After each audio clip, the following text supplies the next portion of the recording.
একটা জিনিস দেখাবো আজকে আপনাদেরকে। এই যে দেখেন আমার ছেলে ঘুমাচ্ছে। এই যে দেখেন। আসসালামু আলাইকুম, কেমন আছেন আপনারা সবাই? আশা করি ভালো আছেন। আল্লাহর রহমতে আমিও ভালো আছি। সকালবেলা থালাবাটিগুলো সব ধুয়ে নিয়েছি, আর এখানে চার পানি দিয়ে দিয়েছি, চা খাবো। পানিটা গরম হতে থাক, আমি এখন ফ্রিজে যাই। ফ্রিজ থেকে কি মাছ বের করব, রান্না করব, এই জন্য মাছ বের করছি। এই যে মাছ বের করে নিয়ে আসলাম, মাছগুলোকে ভিজিয়ে দিচ্ছি।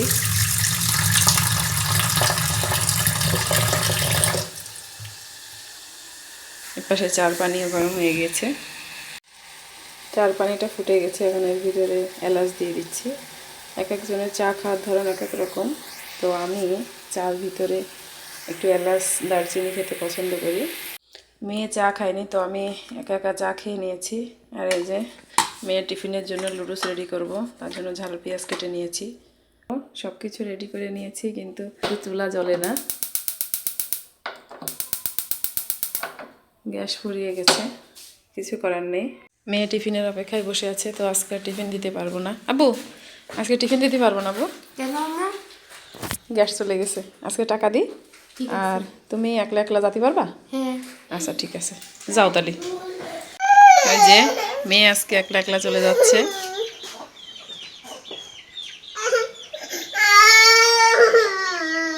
আর এই পাশ দিয়ে ভাইয়ের অবস্থা দেখেন।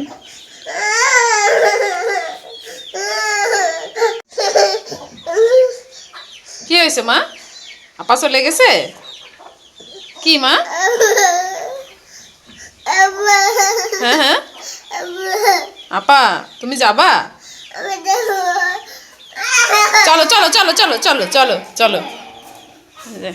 বোনের সাথে যাওয়ার জন্য কান্না।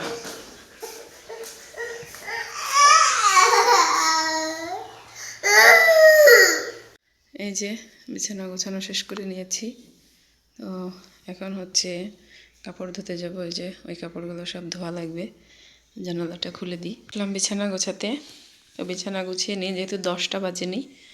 তো 10টা না বাজলে দোকান খুলবে না, আর গ্যাসও আনা হবে না। তো বিছানা গুছিয়ে তারপর জানালাটা খুলে দিয়েছি। ঘরে একজন পুরুষ মানুষ থাকা যে কতটা জরুরি সেটা আমি বুঝি। তার কারণ হচ্ছে, এখন যদি আমাদের আব্বু থাকতো তাহলে গ্যাসটা আমাকে এনে দিলে আমি দ্রুত রান্না করতে পারতাম। তবে সেটা আর পারছি না, আমাকে নিজেই যেতে হবে গ্যাস আনতে।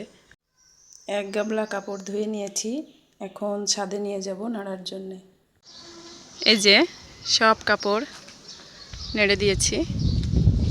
আজকে রান্না করতে অনেক দেরি হয়ে গেছে, তো কি কি রান্না করলাম দেখাচ্ছি আপনাদেরকে। এদিক দিয়ে ভাত রান্না করেছি, আর এখানে মাছ, পাঙ্গাস মাছ দিয়ে আলু দিয়ে টমেটো দিয়ে রান্না। আর এখানে হচ্ছে টমেটো দিয়ে ডিম দিয়ে ভাজি। ছাদে আসলাম কাপড় নেওয়ার জন্য, এখনও রোদ আছে।